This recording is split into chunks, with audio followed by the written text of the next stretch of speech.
So, Brandon. Okay, hi everybody. I have slides. I guess I'm gonna stand. Okay. Are you gonna do my slides or? Yeah, let me make sure this thing is on. The slides are very far from here, so I need somebody to flip them. Yeah, I'll do. Okay. I just like that, like the on-off switch just turns the TV on and off. Whereas like on a real projector system, we like turn on the projector, we feel like it's doing something. Yeah. Really, all it's doing is just turning the TV on. Anyway. I have like 30 slides, so let me know if I'm running out of time. I will time you. Okay. And go. So this is a fresh new talk that's based on the conversation that we had last time I was up here about like, raise your hand if you've ever heard of Bitcoins. Yeah, cool, all right. So it's okay, people that haven't heard about it, I'm gonna get all into it. But what I wanted to talk about, I do a lot of stuff with like censorship, resistance, and other kind of like democratizing technologies, like technologies that allow people to do things that are for the benefit of like the good of the world and stuff like that. And that's the sort of stuff that I work on with my graduate research. And so I wanted to talk about money. And so my talk is good money, bad money. I want to talk about how the relationship of different kinds of money to internet freedom. So let's go to so like, okay, so we're going to talk about, say what money is, because we got to start somewhere. Talk about how money was developed, why money is related to internet freedom, what complementary currencies are. That was also in my talk title, complementary currencies and internet freedom, and then like where money is going in the future. So let's just get straight up into it. Okay, next slide. What is money? So here's what the dictionary would probably tell you, right? Like money is a unit of measurement. So for instance, something can cost $1 or $2 or $10. That's a unit of measurement. You're measuring how much things cost. Store of value, you can put money in your bank account, or you can like have it in stocks or various sorts of places, so that that it'll be stored there over time. As opposed to, if you kept all of your wealth in grain, then, it could get wet or it could get stolen or various things like that. So it's one way to store your wealth is in money. And then a means of exchange, which is that if I want to get something from you, then I can give you some money and then you can give me the thing that I want, right? That's what the dictionary says. And I think these are terrible definitions of money. And I think we should focus on other definitions. So, right, so what I would say that money is the ability to increase someone else's bank account, right? So money is only useful to you in the sense that you can mobilize it to do something that will have motivating force for other people. And that is the ability to increase someone else's bank account, right? If you have money in your bank account, but you cannot use it to make someone else's bank account go up, then it's not really very useful, right? If it's just sitting in your account but you can't touch it, it basically isn't money anymore. It loses its moneyness at that point, right? So that's what I'm going to define, right? So this is what you might call the right. Okay. So this is more of like a social theory of money. So when people, economists say, what is the purpose of money? Like, why do we have it? What is it for? They would say that it's for solving inefficiencies in the market. Like, without money, we have an inefficient system. With money, it allows everything to become very efficient. That's kind of the market view of money. So here's like what people would normally say the history of the development of money as a technology, as a social technology would be, which was that first, everybody was a subsistence farmer, and you would do everything yourself. And then we decided that it was more efficient to specialize, and then you'd have people that would be very good at doing one thing, such as farming, and then other people that are very good at a different thing, say computer programming, such as myself. Not very good at farming, I need somebody else to make food, and then we have to get it. I need to be able to exchange my computer programming skills for food so that I don't die. And so then they came up with barter. Barter was also inefficient because we have to have a match between what I have and what you have and what you want and what I want. And so then they came up with commodity money, which was originally like gold, was something that everybody kind of wanted. So we would just say, okay, well, we'll just all exchange gold. Instead of chickens and stuff, we'll just exchange gold for everything. And then they came out with like standard weights and measures, and you had gold coins with like a precise amount of gold, because otherwise people were like chipping off gold, so they could pay you a little less than they said they were. And then, so we ended up with like these national currencies. And then in like 1970, like the United States, for instance, switched from a gold currency to what you would call a fiat currency, which is, this is worth $1 because the United States government says that it's worth $1. And so that's, for instance, where the libertarians and like Ron Paul get very upset is that switch from like commodity to fiat money. They want to go back to the commodity money. So this is how everybody talks about the history of money. I think this is a terrible way to think. This is the object theory of money. This is saying, what are the objects which we are using as money? First it was chickens, and then it was gold, and now it's dollar bills, right? So I have a different way that I like to talk about money, which is that money is a social system that provides motivation for you to do something other than what you wanted to do. So everybody would like to be, just like drinking beers and watching TV and hanging out and spending time with your kids and all these sorts of things. And money gives you a motivation to do what would be beneficial to other people, the people that have the money, right? So this is like a social theory of money. That it's the ability to increase someone's bank account, and that number that your bank gives you when you look at your statement is a motivation to do things, okay? So now that we're all on the same page about what money is and what money is for, we could talk about different kinds of money. Next. Yeah, okay. So what is the money that we normally have? Like, people think that money is money that's all the same, and that's kind of one of the kind of key points of my talk is actually there's a bunch of different kinds of money. It's just that we're used to like exactly one, which is the one that we're always using, which is debt-based money. So all modern money, like national currencies, are debt-based. So what happens is the Federal Reserve Bank lends money to the other banks, and the other banks, like the normal banks like your bank or credit union or whatever, lends money to people and to businesses. And I forgot to put on here, but also businesses lend money to each other a lot, right? Like when you're a business and you buy something on credit and then like you don't pay for it till later, then there's now more money in the system than before.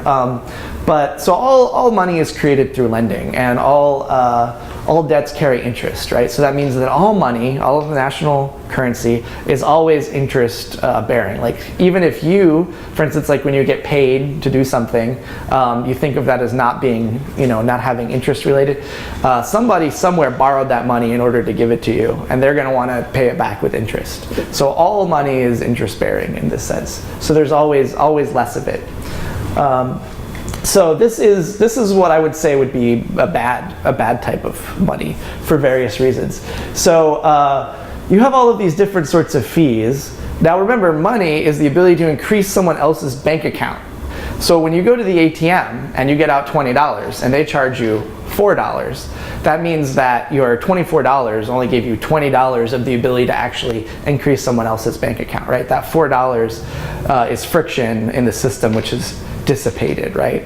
So you're through all these different sorts of fees. I think the sneakiest one is credit cards, right? So credit cards, you don't pay a fee. The merchant pays a fee, right? And they pay a lot of fees. They're paying a setup fee to be able to accept credit cards with their bank. You have to have like a merchant account in the bank. You pay a setup fee. You pay a monthly fee. You might have minimums on where you have to pay even if you don't do any transactions. There's a per swipe fee. So like if I buy something and then I'm like, oh wait, I also want this candy bar, and then I come back and then I buy that separately. Those are like 2 separate fees for each time that you swipe. Plus there's like a percentage fee. So all of this money is being added to the price of things, except it's being added internally, like when they're doing pricing, so that you don't see these fees, right?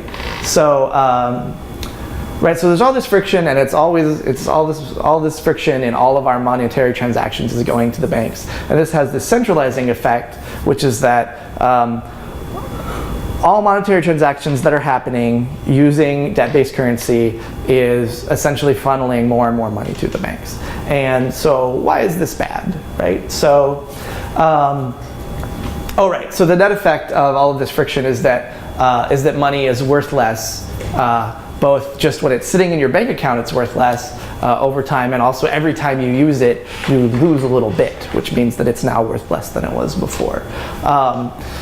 Now, some people might think like if your money sitting in your bank account is not losing value because you're getting interest, like on your savings account, for instance, if you have a savings account.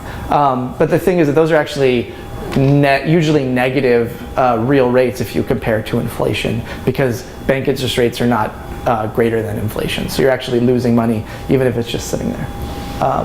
Okay, so an example of this friction. So let's say I have $1 and I want to give it to Joey, and then Joey's going to get back to me. We're just going to do this every day until the dollar disappears. Like, how long could we pass $1 back and forth until it disappears? Anybody want to guess how many days?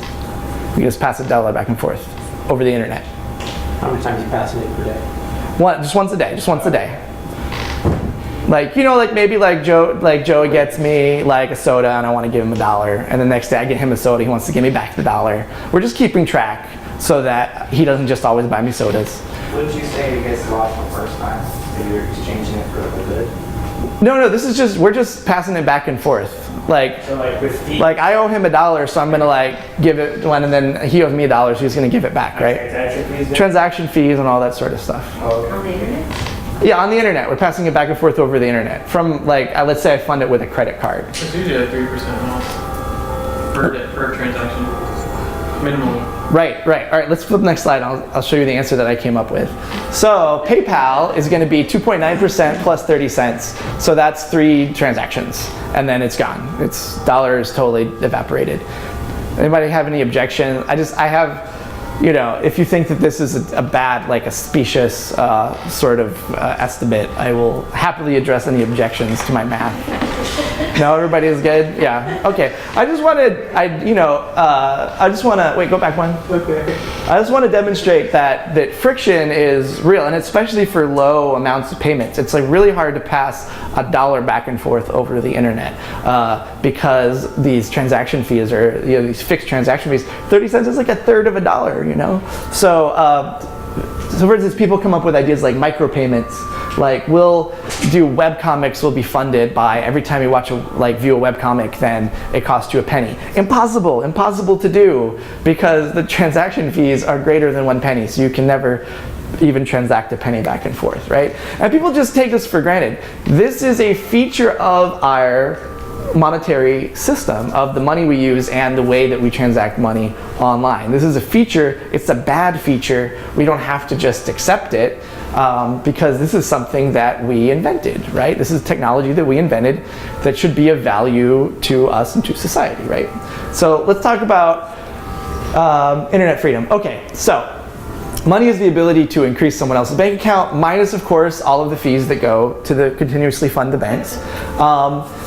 You can't just do it whenever you want, right? So like, depending on how you're paying, if you're doing like a bank transfer or a credit card transfer, you have delays. Bank transfers are only done on business days. You can't even do them on the weekend or on bank holidays.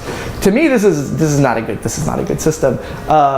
If you want to do transactions internationally, you pay all of these fees. I mean, it's the internet, right? Who cares where it's going? Well, if you're going bank to bank internationally, then you're paying both international transaction fees and you're paying these currency exchange rates, which are just made up. They're not based on anything. They just take money whenever you're converting between currencies. So it's very silly. And then the worst part is that you can only transfer money to people that the banks and decide that it's okay for you to transfer money to, right? So let's go to the next slide.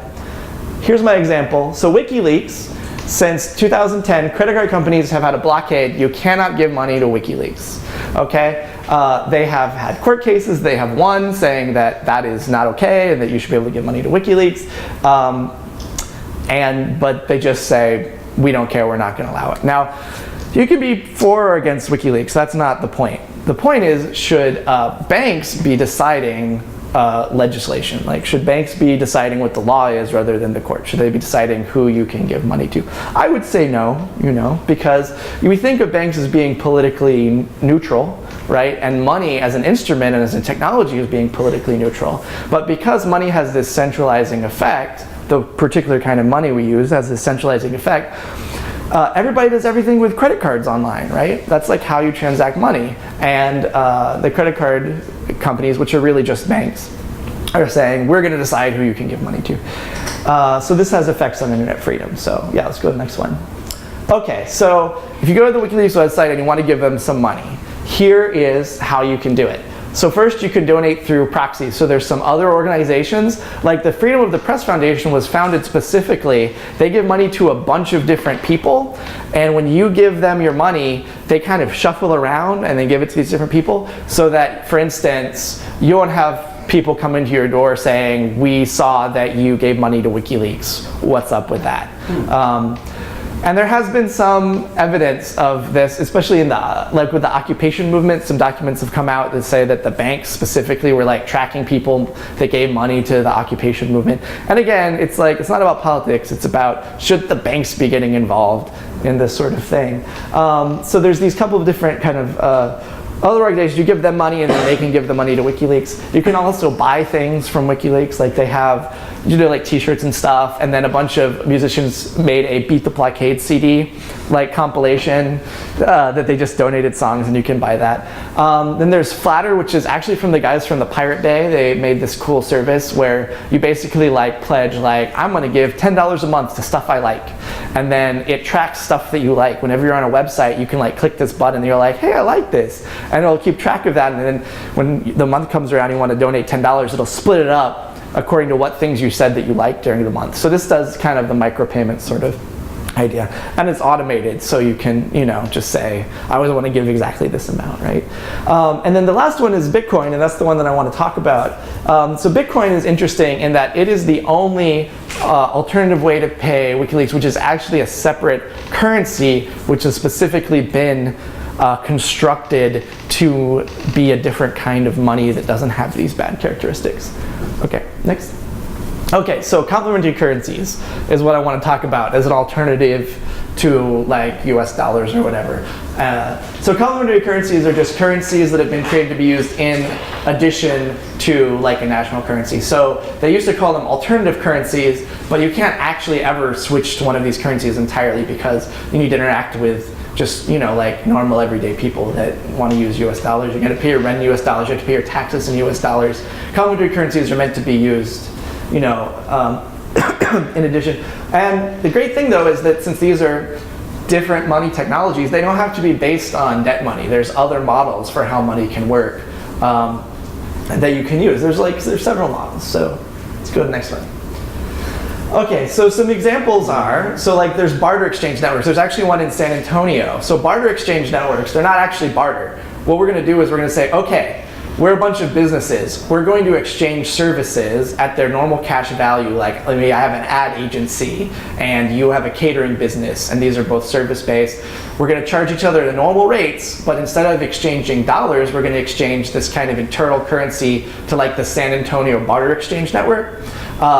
And the great thing about that is like you can just, everybody can just be exchanging in that, and it means that you don't have to, like, let's say for instance you don't have any, like you don't have enough like cash money on hand, you can still be exchanging services within the network. You don't have to go to a bank to get a loan in order to be able to get these services. You can just trade them directly.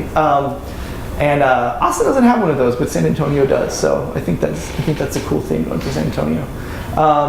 Time banks are similar, except that instead of being denominated in dollars, they're denominated in hours. So Ithaca, New York is very famous because they actually have a printed currency that's denominated in hours. So you can go like get a job doing like sweeping floors or whatever in like a local restaurant. They'll pay you in hours. They give you 1 hour per hour that you work, and then you can use those in a lot of different local businesses. So that's like a regional currency. And then a good example of how that's useful is they have these Japanese healthcare circles. So Japan's a very family-oriented culture. You want to take care of, say, like your elderly grandmother. She may need like home care, but you may have like moved to the city, like you live in Tokyo, or like going to university or something, right? So what you can do is you can take care of someone in your city, and that gives you credits that you can exchange to have someone in your hometown take care of your grandmother. So hour for hour, you get this exchange. It's also used for stuff like babysitting. Like if we have a bunch of people, we can all make sure that everybody babysits like the same amount, but you can like save up maybe to go on vacation, stuff like that. So there's actually, it's very simple to set one of these sorts of things up, because all it is it's like a tally. Like, so we all start at 0, and then use something like let's is a a system for doing this that actually started as just a piece of paper, and they had a phone and you could call them and they would mark on the paper for you. We all started 0. If I want to give 1 hour to Joey, then he now has 1 and I have -1. You can go negative like that. That's totally legit. And now there's 1 more in the system than there was before. It's just keeping track, right? Because that's all, again, remember, money is just numbers in your bank accounts, right? So we can just start our own little register and then we can keep track, right? So there's a couple of these. There's Austin has a thing, Austin Time Bank, where you can trade. It's one of the hour-based ones. You can trade using this system, and the problem with that one being that it's basically all massage therapists are the people that sign up for it. So it's tough. It's great if you want to get a massage in exchange for some skills that you have. And there's actually this software that my friend Tom made, opensourcecurrency.org. It's software that you can get right now, and you can run one of these exchanges yourself. It's the whole thing. You can list what you have and what you want, and it'll keep track of everything, and it's free software. So so that's an easy thing. It's very easy. So let's go next slide. So what's cool about Let's? So Let's, there's no fees. It's just a little tally that we keep, right? There's no fees. There's no interest. If you don't have to get a loan in order to get a massage. You just, a massage takes an hour. You're -1 hour. Now you kind of owe the community an hour. And there's always enough currency, right? Because it's if I just need a massage every day this week, I just go -7 and then I'm good, right? I pay them 7, I now have -7. I have a debt that I have to pay, but it's interest-free debt. That can be kind of the problem though, right? In that you can have people that sign up, go get a bunch of free stuff, and then they just go negative, and then they just kind of leave, right? So that's bad. That's not good for the local economy. You want people to feel incentivized to actually, exchange in both directions. So there's no credit limits, or when they do, it'll just be okay, you can only go -100. But that's not really flexible. There's no real way to encourage people to repay stuff. And also, these are all unconnected. So there's an Austin one, there's a San Francisco one, and you can't exchange between them. Hypothetically, you could get somebody, you could be I will exchange you 1 Austin hour for 1 San Francisco hour, but it would be complicated.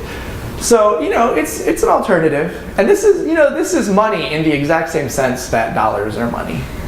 It's a different type of money, but it's the same thing. You have an account, it has a balance, you can affect other people's accounts, and it might give you motivation to do stuff for people rather than just hanging out at home, playing Xbox. Okay, so let's go to the next one. So when you're designing a currency, the trickiest thing is to figure out how do you put new money in the economy, right? So that you have more than you did before, so you can grow the economy.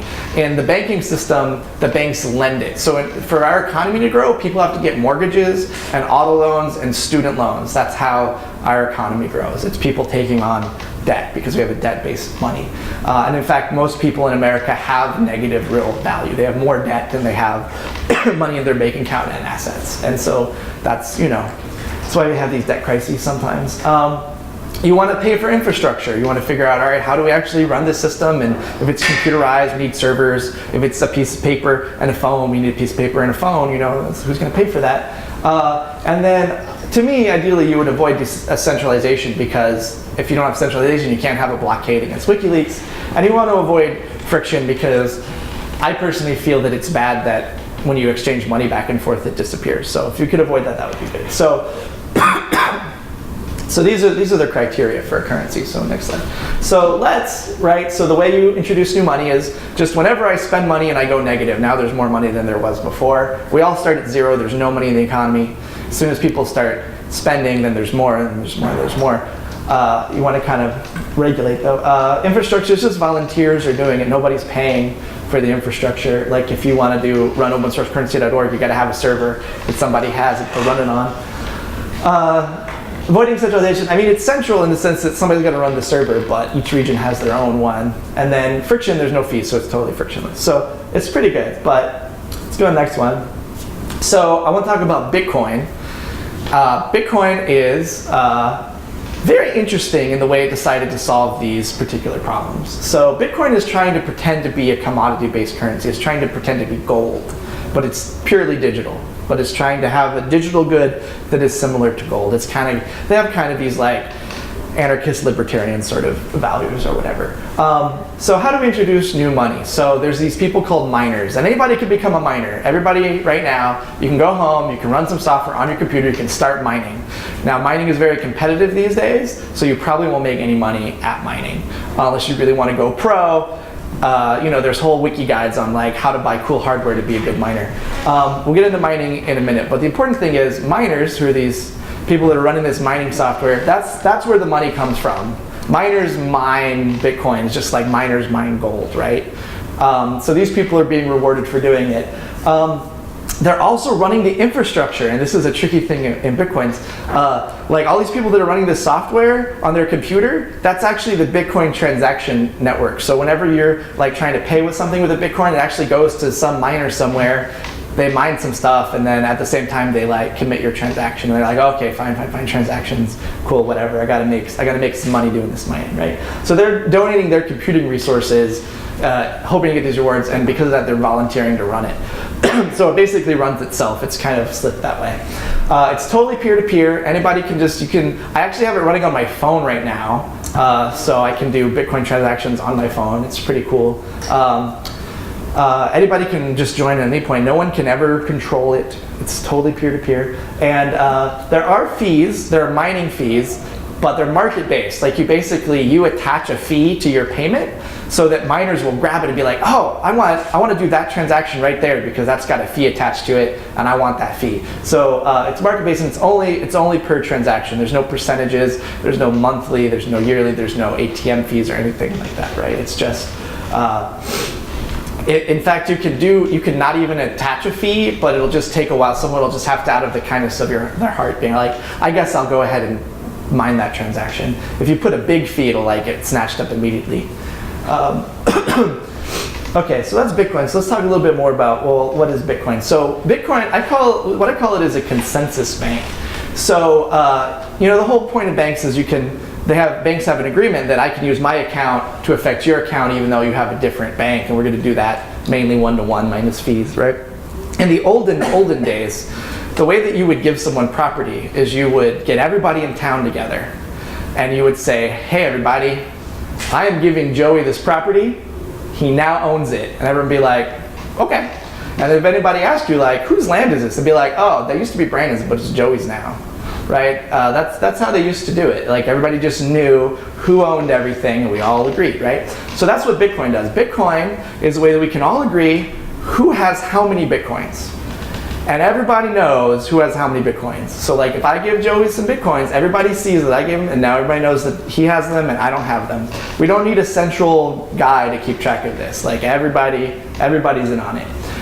So all the transactions are time-stamped and public, so everybody knows when it happened, who gave how much money to whom, and you can right now download the Bitcoin logs and see every transaction that has ever happened since the beginning of Bitcoin.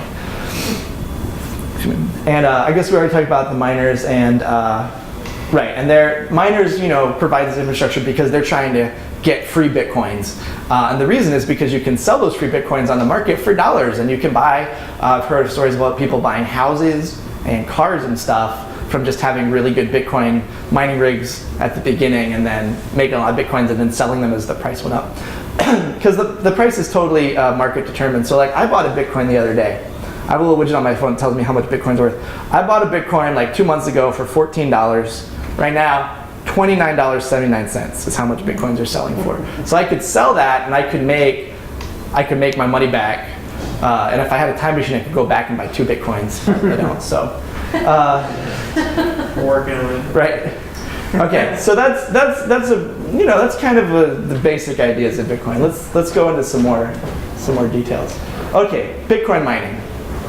Because I said like the miners mine, and then that's how we get new money. So here's how it works. It's a lottery, okay? So everybody that's playing this turn, like everybody that's playing like today, we all buy tickets to the lottery. And then somebody maybe is gonna win the lottery, maybe no one's gonna win the lottery. Whoever wins it gets some Bitcoins. Buying a ticket to the lottery requires solving a math problem. It's a really hard math problem. You have to use your computer to do it. You have to run this software that tries to solve this really hard math problem, right? You can buy as many tickets as you want, but you have to solve one math problem per ticket. right? And this is a hard math problem, and you have only until somebody wins. Once somebody wins, it's over, we start a new lottery, right? So basically everybody is trying to solve as many math problems as they possibly can simultaneously in order to get as many tickets so that they will be the winner of the lottery for the current lottery. Lottery winner. What? Who picks the lottery winner? That's the great thing. It's consensus based, so we all know who won.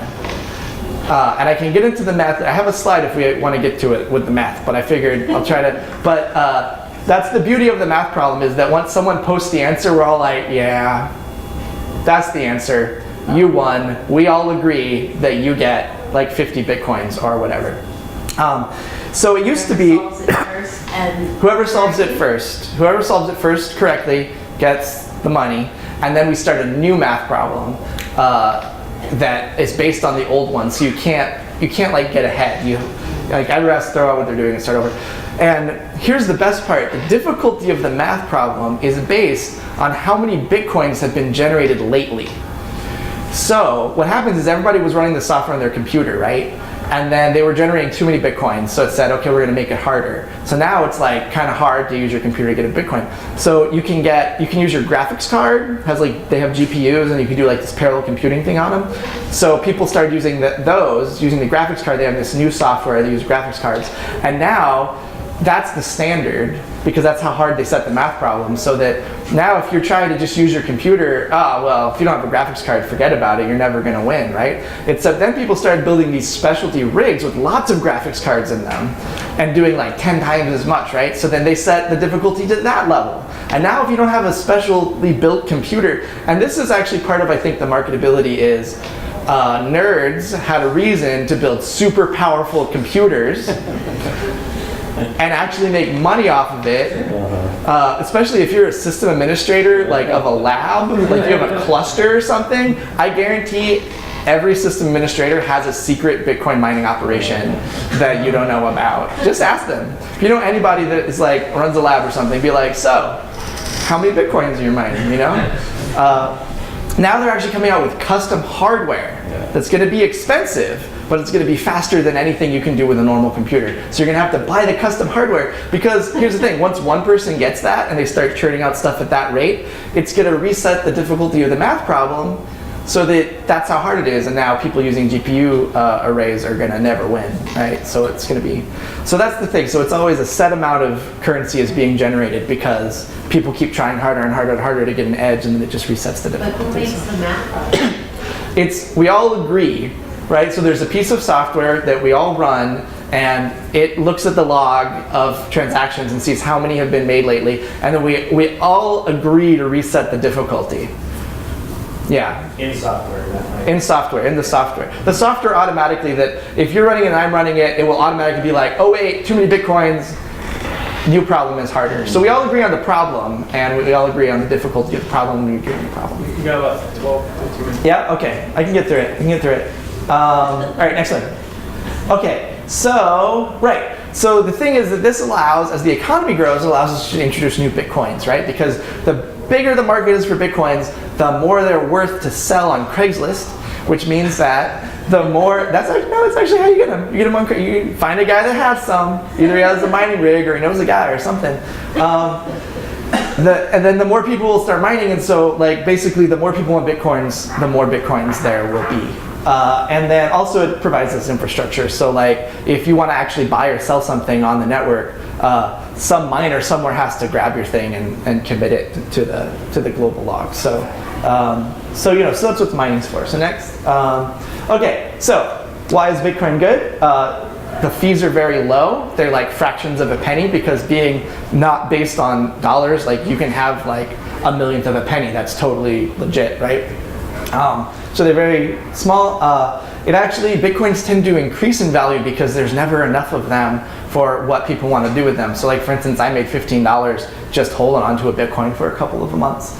Rather than the normal thing where, because of inflation, they're always, like US dollars are always worth less than they were before. Bitcoins are usually worth more. It's market rate though, so sometimes people get crazy and the Bitcoin rate goes way high and then it kind of collapses. But usually it's like pretty upward trend. And then you can exchange them for dollars. Unfortunately, they're difficult to get because they are also facing a blockade from the credit card companies. So you cannot buy them with your credit card.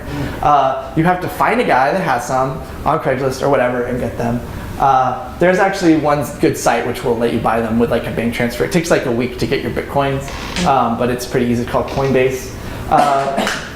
Right, and then so the downside I would say is the miners, you know, it's cool with the miners, but they're not actually providing anything, doing all this math problem solving that is not a real problem that needs to get solved. They're just solving it in order to make money. I feel like having miners doesn't actually add real value to the economy. And the exchange rates are high, so when you buy a Bitcoin from somebody, they're going to charge you like a fee that's pretty high. When you're in Bitcoins, you can transact them like all day, and it's very low friction, but actually going from dollars to Bitcoins and back is pretty expensive. So those are the downsides. Okay, next slide. Right, so I'm working on some stuff. Bitcoins are cool, but I'm working on some stuff. It's based on this algorithmic credit-based currency. Let's go to the next slide, because I'm running out of time. So I'm working on this stuff called Credit Coin. There's no fees and no exchange rates ever. You can exchange $1 for one credit coin and one credit card for $1, always forever. There's no miners, so we're not giving money to some nerds with fancy computers that aren't providing any real value to the economy. The downside is that I also am going to be facing a blockade from the credit card companies probably. So I am only accepting Bitcoins in exchange for my currency that I'm working on because Bitcoins are super easy to accept because since they're decentralized, you don't have to get anyone's permission to start accepting Bitcoins. You don't have to like pay anybody, anything. Like you just set up this thing on your website and then people can click it and they can give you Bitcoins and then you have them and it's great. Credit algorithm I'm still working on. And another con on my system does not exist. So Bitcoins, you could actually buy them today. I'm just working on this. But I thought I'd throw it in there. Okay, next. Okay, so recap. Not all money is the same. There's a lot of different kinds there's a few different kinds of money. Bitcoins, for instance, are very different than US dollars, even though you can use both of them to buy stuff. So in that sense, they're both money. Also in the sense that you can change people's bank account balances, or the Bitcoin account balances, so they're money. Debt money that we're all using centralizes into this thing where we're all at the mercy of the banks and the credit card companies, and they've decided to make choices for us about internet freedom. So decentralized money is an interesting thing to look at as a way around this, as a way to have internet freedom and be able to fund the things that you want. So that's it. All right. So here's some cool links up here. OpenSourceCurrency.org is the stuff that lets you run your own little thing. Credit Coin, that's my source code. Coinbase is the best way to buy Bitcoins. You set up a bank account transfer, and then like a week later you have them. They only charge you a fee. They actually pay your Bitcoin transaction fees for you. They only charge you a fee if you go from Bitcoins to dollars. They charge you 1%, which is very low, very low, very reasonable. And my opinion is just put everything in Bitcoins and just leave it there. No reason to go back to dollars. And here's this cool wiki where it tells you everything you can buy with Bitcoin, which is a lot of stuff. You can buy chocolate, honey, all kinds of crazy stuff. Computers, Pot. Yeah, you can buy drugs with Bitcoin illegally over the internet. I wouldn't recommend that because Bitcoin is not anonymous and you'll probably go to jail. But that is a thing that people do with Bitcoin. You can read, there's like articles in like Rolling Stone magazine about how to buy Bitcoin so you can buy drugs on the internet. It's funny. So that's it. Questions? Yeah. I'm imagining